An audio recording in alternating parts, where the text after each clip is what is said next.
Ayahku adalah Dewa Perang. Bab 211. Guan Qianjun berkata dengan tenang, lalu bagaimana kalau saya menggambarkan Anda sebagai pengikut? Saat ini, ketika Lu Feixia mengucapkan kata-kata itu, dia sudah mengulurkan tangannya yang lembut. Saya pikir Guan Qianjun pasti akan memegang tangan mungilnya. Mungkin Anda tidak akan bisa meletakkannya. Tidak terduga. Bukan saja dia tidak berjabat tangan, apa yang dia katakan. Seorang pengikut. Putri sulung keluarga Lu, salah satu dari 5 keluarga kaya di ibu kota provinsi, sebenarnya disebut pengikut. Itu lumayan. Tahan saja sedikit lebih lama. Lu Feixia menunjukkan senyuman yang agak dipaksakan dan menarik tangannya kembali. Dia berkata pelan, Tuan Guan, apakah Anda terlalu tidak baik? Saya benar-benar ingin berteman dengan Anda. Anda benar-benar ingin bersaing dengan saya untuk mendapatkan Raja Ginseng. Guan Qianjun menjawab tanpa basa-basi. Di belakangnya, beberapa pengawal perlahan maju ke depan. Wajahnya dipenuhi aura jahat, membentuk-bentuk setengah lingkaran, mengelilingi Guan Qianjun. Angkat tangan kanan Anda dan tekan di pinggang Anda. Ada senjata pembunuh yang disembunyikan di sana. Zheng Zheng juga menatap Guan Qianjun dengan wajah dingin, seperti dewa pembunuh. Adapun dua lelaki tua itu, mereka bersandar di pohon, berpelukan dan mencibir. Melihat Guan Qianjun seperti melihat orang mati. Dengan sengaja, dia terlihat seperti sedang melihat orang mati. Guan Qianjun mengangkat kepalanya sedikit dan memandang mereka dengan ringan. Tatapannya, meski ringan, penuh penghinaan. Tanpa alasan, Lao Ye dan Lao Yue merasa dingin di hati mereka. Mereka tidak tahu apakah cara mereka memandang Guan Qianjun membuatnya merasa seperti sedang melihat orang mati. Tetapi mereka merasa cara Guan Qianjun memandang mereka seperti itu. Lihatlah kedua mayat itu. Lihatlah dua mayat yang berlubang. Mereka sangat mudah tersinggung, itu adalah gelombang rasa mudah tersinggung yang disebabkan oleh rasa takut. Mereka ingin membunuh orang. Bunuh bajingan yang memandang mereka seolah-olah mereka adalah mayat yang berlubang. Tanpa sadar, aku mengendurkan lenganku dan mendorong ke depan bersama-sama. Pada saat ini, Lu Feixia tiba-tiba berbicara, dengan sedikit dingin, oke, kembalilah padaku. Aku ingin berteman dengan Tuan Guan. Meskipun dia membuatku sedikit sedih, tidak apa-apa.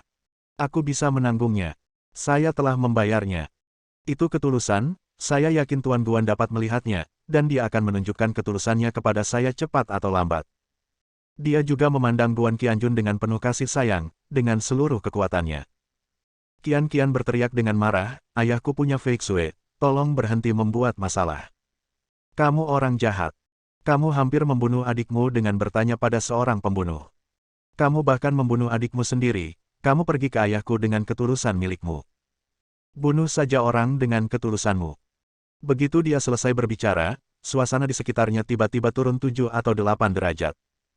Bahkan Lu Feixia, yang bertekad menyenangkan Guan Qianjun, tidak bisa menahan gemetar. Tiba-tiba, semua senyuman membeku di wajahnya. Bahkan, ini juga agak luar biasa. Wajahnya pucat. Para pengawal yang sudah mundur, termasuk Zheng Zheng, maju lagi. Matanya mengungkapkan niat membunuh yang tak ada habisnya. Kedua lelaki tua itu juga siap berangkat. Tiba-tiba, di tempat. Situasinya tegang.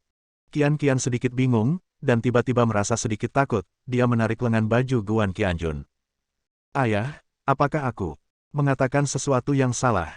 Apakah aku melewatkan sesuatu? Lu Feixia, ini. Meskipun Guan Qianjun tidak ingin Lu Feixia mengetahui bahwa dialah yang melakukannya, dia tidak takut masalah. Dia mengangkat alisnya sedikit, memandangi sekelompok pria yang tampak galak, menepuk bahu Qian, dan berkata dengan lembut, tidak apa-apa, katakan saja apapun yang kamu mau, ayah ada di sini. Langit akan runtuh, ayah. Bangkit kembali. Qian mengangkat kedua tangan kecilnya, menutup mulut kecilnya, dan terkikik. Dia tampak sangat bangga. Lu Feixia menatap Guan Qianjun dengan tajam, matanya penuh ketajaman, seolah dia ingin melihat ke dalam hatinya. Terlihat jelas. Apakah dia benar-benar mengetahui segalanya? Tapi, saya tidak tahu. Wajah Guan Qianjun tanpa ekspresi dan tenang. Akhirnya, Lu Feixia melambaikan tangannya dan menyuruh semua orang kembali. Dia tiba-tiba tersenyum sedih, Tuan Guan, saya tidak tahu bagaimana Anda dan putri Anda bisa memiliki kesalahpahaman seperti itu, tapi saya dapat meyakinkan Anda. Saya tidak menyewa seorang pembunuh untuk membunuh saudara perempuan saya. Adikku dikejar pembunuh, aku akan terluka karenanya. Dia terluka parah, dan beberapa anak buahnya meninggal. Bahkan ahli pun terluka parah. Hatiku sakit. Kamu tidak bisa menuduhku dengan tidak adil. Saya saudara kandungnya. Saya mungkin melakukan hal seperti itu. Begitukah? Saat dia berbicara, dia membuat gerakan memegangi jantungnya di pelukannya, terlihat sangat sakit, dan air mata terus mengalir di wajahnya. Melihat Guan Qianjun acuh tak acuh, dia menghela nafas pelan, lalu mengertakkan gigi dan berkata, tidak peduli apa, tidak peduli bagaimana kamu salah paham, aku akan mengikutimu dan menemukan Raja Ginseng. Aku tahu, adikku juga ragu-ragu. Selama aku menemukan Raja Ginseng dan memberikannya padanya, kepolosanku bisa dihapuskan. Tiba-tiba dia berbalik dan berkata lagi, ternyata Tuan Guan yang menyelamatkan adikku. Aku berterima kasih pada atas nama seluruh keluarga. Kupikir kamu bersama adikku punya dendam, dia mencoba mencuri Raja Ginseng darimu. Guan Qianjun sepertinya tidak mendengar, seperti boneka. Lu Feixia mengertakkan gigi dan menemukan tempat duduk yang jaraknya lebih dari 10 meter. Yang lain juga duduk. Hari sudah larut, dan akan berbahaya jika berjalan lebih jauh, dan mudah tersesat. Dia dengan sungguh-sungguh meminta anak buahnya untuk menyalakan api, mengeluarkan semua jenis bacon dan daging rebus, dan memanaskannya. Dia dengan sungguh-sungguh duduk di sebelah Lu Feixia. Nona, bagaimana kita harus menangani masalah ini, dan orang ini sekarang? Lu Feixia menundukkan kepalanya, tetapi wajahnya penuh kesuraman, orang ini adalah orang paling kejam yang pernah saya lihat sebelumnya. Dia terlalu dalam dan aku tidak bisa melihat apapun. Keluarlah, tidak pernah ada orang. Aku tidak bisa melihatnya. Katanya, merasa cukup frustrasi. Dia dengan sungguh-sungguh berkata, tangkap mereka, paksa mereka untuk mencari tahu segalanya, lalu bunuh mereka. Kami memiliki 2 ahli seni bela diri tingkat tinggi. Saya juga seorang ahli seni bela diri. Jika kami menambahkan beberapa master seni bela diri, itu saja. Dia memandang orang-orang yang duduk bersila. Tuan Yue dan Tuan Ye ada di samping mereka. Tuan Yue tersenyum dingin, kamu hanya bajingan. Bagaimana kamu bisa menjadi lawanku? Jika kamu ingin membunuh, bunuh aku tanpa berkata apa-apa. Tuan Ye juga mengangguk. Kedua, Lu Feixia mencibir, itu tadi dia yang membunuhku. Apa menurutmu? Kamu bisa menangani semua pembunuh gelap yang telah diundang. Aku mendengar bahwa wakil presiden. Dia juga seorang seniman bela diri berpangkat tinggi dan kuat. Orang-orang elitnya pada dasarnya semuanya memiliki seni bela diri yang tinggi, dan mereka belum semuanya terbunuh. Tuan Ye dan Tuan Yue tiba-tiba menggelengkan kepala. Yang satu berkata, tidak peduli seberapa kuat anak itu, dia tidak bisa membunuh begitu banyak orang. Yang lain berkata, ya, dia pasti punya pembantu. Bukankah dia mengatakan bahwa beberapa penduduk desa melihat beberapa orang kuat menyeret karung pergi? Karung apa yang ada di dalamnya mungkin adalah mayat si pembunuh. Dan orang-orang itu adalah pembantu Guan Qianjun. Zeng mengangguk, saya pikir apa yang dikatakan Tuan Yue dan Tuan Ye masuk akal. Guan Qianjun pasti tidak memiliki kekuatan seperti itu. Dia pasti tidak membawa siapapun bersamanya. Kita punya begitu banyak lawan yang kuat. Mudah sekali membunuhnya. Mudah juga memaksanya menceritakan semuanya. Siapa yang tidak takut mati? Lu Feixia tidak bisa menahan diri untuk tidak memiringkan kepalanya sedikit, melihat Guan Qianjun di kejauhan. Dia duduk di sana dengan kepala sedikit menunduk, bermain dengan bayi perempuannya. Seperti tidak mendengar semuanya. Nona, kamu bisa melakukannya. Dia berkata dengan serius dan garang. Suara mereka dijaga sangat pelan, mengira seseorang yang berjarak lebih dari 20 meter pasti tidak akan dapat melihat mereka. Tetapi, bibir Guan Qianjun melengkung dengan sedikit sarkasme. Sebagai yang maha tinggi, Dewa Perang adalah pemimpinnya. Apakah dia tidak akan bisa mendengarnya? Bab 212. Bahkan jika Anda tidak dapat mendengarnya, Anda masih dapat merasakan niat membunuh yang kuat muncul dari sekelompok orang idiot yang berbicara. Dia juga siap untuk pergi. Jika kamu ingin bertarung, maka bertarunglah. Meski kedua lelaki tua itu lebih sulit dihadapi, Guan Qianjun yakin dia bisa menghadapi mereka. Hanya seorang seniman bela diri yang kuat. Lalu bagaimana dengan yang berpangkat tinggi? Lu Feixia berbalik dan melambaikan tangannya dengan lembut. Dia berkata dengan tenang, ini belum waktunya. Belum terlambat untuk menemukan Raja Ginseng. Lagi pula, sebelum itu, kita masih harus melihat bagaimana dia menemukan Raja Ginseng. Bagaimana menurut Anda? Meskipun dia menggunakan nada bertanya, nadanya sudah ditentukan. Semua orang memanggang dalam diam. Tak lama kemudian, bau daging menyebar ke seluruh udara, dan tentunya juga sampai ke Guan Qianjun. Qian menarik napas dalam-dalam, segera menelan ludahnya, dan melihat ke sana dengan penuh semangat. Dia menundukkan kepalanya lagi, memaksa dirinya untuk tidak melihat. Tapi dia mendongak lagi. Teruslah menundukkan kepala, paksa diri Anda untuk tidak melihat. Masih mau tak mau aku bangkit dan melihat. Kakiku. Wang Cai terus melihat ke sana dengan penuh semangat, meneteskan air liur ke seluruh lantai. Seluruh anjing itu bodoh. Qian tidak bisa menahan diri untuk tidak berkata dengan marah, Wang Cai, bisakah kamu sedikit menjanjikan? Wang Cai dengan polosnya mengangkat kaki depannya dan menyeka air liur yang mengalir dari mulut tuan kecil itu. Qian, ini. Lu Feixia, yang selalu memperhatikan pergerakan di sini, secara alami melihat semuanya, dan merasa bangga di dalam hatinya. Dia memutar matanya, mengambil beberapa tusuk sate barbecue, dan melambaikannya ke arah Qian. Bayi kecil, kemarilah dan makanlah. Bibi akan memberimu makanan lezat. Lihat dirimu, kamu pasti kelaparan, betapa menyedihkannya kamu. Mata Qian berbinar, dan tiba-tiba, ada gelombang kemarahan. Dia berteriak dengan marah, saya tidak menginginkan barang yang Anda berikan kepada saya. Anda adalah bibi yang buruk, dan barang yang Anda berikan kepada saya juga merupakan barang yang buruk. Memakannya akan menyebabkan diare, dan diare tidak akan berhenti. Kemudian, aku akan menjadi sangat lemah sehingga aku hanya bisa merangkak di tanah. Benar kan, ayah? Dia menatap Guan Qianjun. Tentu saja. Lao Guan memuji sambil tersenyum, saya bahkan tidak memiliki kekuatan untuk merangkak di tanah, saya hanya bisa bernapas seperti ini.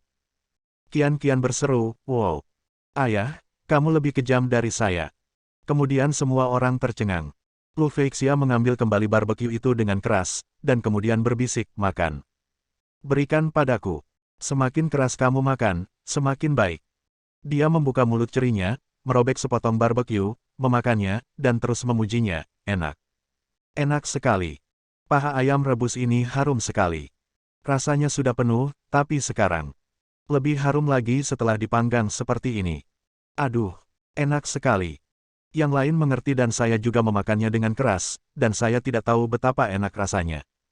Bah. Suara ini menyebar kemana-mana. Qian menutup mulutnya dengan keras untuk mencegah air liur mengalir.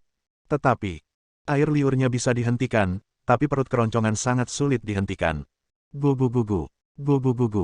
Keroncongan perut anak-anak dan anjing terdengar oleh semua orang di sana. Jadi, hal ini membuat makan menjadi lebih menyenangkan. Qian sedikit mengendurkan tangan kecilnya dan berkata dengan sedih, ayah, jika ini terus berlanjut, kurasa kitalah yang akan jatuh ke tanah begitu lemah hingga kita tidak bisa bangun, kan? Bukankah ini sekedar tamparan di muka? Menyebalkan sekali. Bukankah kita sendirilah yang selalu menamparkan muka orang lain? Hehe. Guan Qianjun berkata sambil tersenyum, saya tahu di mana ada burung pegar dan kelinci. Aku akan mengantarmu ke sana dan berlatih melempar pisau untukmu. Bunuh, bawa kembali, dan panggang, aku janji. Ini lebih enak daripada milik mereka. Mata Qian berbinar, tapi kemudian meredup. Dia bergumam, kelinci itu lucu sekali, bagaimana saya bisa memakan kelinci itu? Tiba-tiba, dia menunjuk ke belakang sekelompok orang dengan rasa ingin tahu, wow. Ayah, lihat, ada apa di belakang mereka? Mereka banyak sekali. Guan Qianjun melihat ke sana dan tiba-tiba tertegun. Lalu dia tertawa. Dia berteriak, hei, kamu cepat lari, atau akan terlambat. Orang-orang yang telah menempuh perjalanan jauh itu juga lapar dan makan serta minum tanpa memperhatikan apa yang terjadi di belakang mereka. Saya bahkan mengira kedua ayah dan anak perempuan itu sengaja mencoba menakut-nakuti orang. Salah satu pengawal berkata dengan dingin, jika kamu tidak bisa mendapatkan apapun untuk dimakan, kamu akan bermain trik, kan? Apakah kamu akan menipu anak-anak? Saat dia mengatakan ini, dia mengambil sepotong besar pengeliling babi. Dan menggerogotinya dengan lebih nikmat. Qian menunjuk ke arahnya dan berteriak, hei, lari. Kalau tidak, kamu akan tamat. Pengawal itu tertawa dan merobek sepotong daging dari kaki babi. Apakah aku akan mati? Boneka kecilmu sangat pandai bermain. Katakan padaku, apa yang harus aku lakukan? Dia tidak menyelesaikannya. Dia berteriak. Seluruh orang itu benar-benar terbang ke depan. Panggilan. Tiba-tiba benda itu menghantam tanah 7 atau 8 meter jauhnya, wajahnya memelintir kesakitan, dan dia bahkan muntah seteguk darah. Dari kelihatannya, dia mungkin mengalami beberapa patah tulang rusuk. Kaki babi besar yang saya pegang tadi juga terbang ke udara. Segera setelah itu, sesosok berkulit hitam bertubuh besar, sebesar lemari, tiba-tiba melompat, membuka mulutnya yang berdarah, menangkap kuku babi, dan menelannya sambil mencicit. Dalam sekejap, Lu Feixia dan sekelompok bawahannya berteriak seperti orang gila. Mereka semua melompat dan menghindar kemana-mana. Nona Lu baru saja diejek, mengira Guan Qianjun kekanak-kanakan karena menggunakan metode ini untuk menakut-nakuti mereka. Tapi tidak. Sekelompok babi hutan. Ada lebih dari 20, besar dan kecil, yang terkecil sebesar ban truk, dan yang terbesar adalah Raja Babi Hutan. Ini sebenarnya lebih besar dari SUV biasa. Bisa dibayangkan berapa ukurannya. Termasuk, ada beberapa babi hutan seukuran mobil, dengan gading tajam mirip bulan sabit muncul, seolah-olah menyemburkan pisau tajam dari mulutnya. Dia bergegas tanpa ragu-ragu. Bang bang bang. Pertama, mereka membagi daging yang telah dibuang orang-orang itu satu demi satu, dan kemudian, 7 atau 8 daging besar memaksakan diri ke arah orang-orang itu. Babi hutan kecil yang tersisa masuk ke dalam tas yang diletakkan Lu Feixia dan anak buahnya di tanah, dan terus mengeluarkan barang-barang yang bisa dimakan di dalamnya. Bahkan mie instan pun tidak. Raja babi hutan benar-benar melihat Lu Feixia dan menyerangnya dengan niat membunuh. Ia mengeluarkan suara mendesing, dan kedua mata kecilnya menampakkan cahaya ganas yang tak terbatas. Lu Feixia berteriak dengan panik, apa yang dilakukannya? Mengapa dia hanya menatapku? Jangan datang ke sini. Tidak bisakah kamu menatap orang lain saja? Dalam kepanikan ini, semua orang kehilangan penampilan anggun mereka dan mulai menggunakan kata-kata umpatan. Sebuah suara seperti susu terdengar dari belakangnya. Hei, bibi nakal, mungkin karena dagingmu paling empuk. Kamu makan steak, dan kamu juga suka daging empuk, kan? Mereka juga ingin makan steak manusia. Lu Feixia, ini. Dia tiba-tiba mengeluarkan pistol kecil dan menunjuk ke arah pukul saja Raja Babi Hutan dan tembak. Peluru ganas menghantam Raja Babi Hutan satu demi satu. Lu Feixia juga berteriak, jika kamu ingin memakan dagingku, peluruku akan memakan dagingmu. Jangan mengira kamu adalah babi hutan besar, jadi kamu hanya. Ini. Tiba-tiba, dia panik. Menurut pemahaman orang normal, itu adalah senjata panas. Peluru. Jika membentur tembok akan membuat lubang. Tapi, ini benar-benar luar biasa. Bersambung.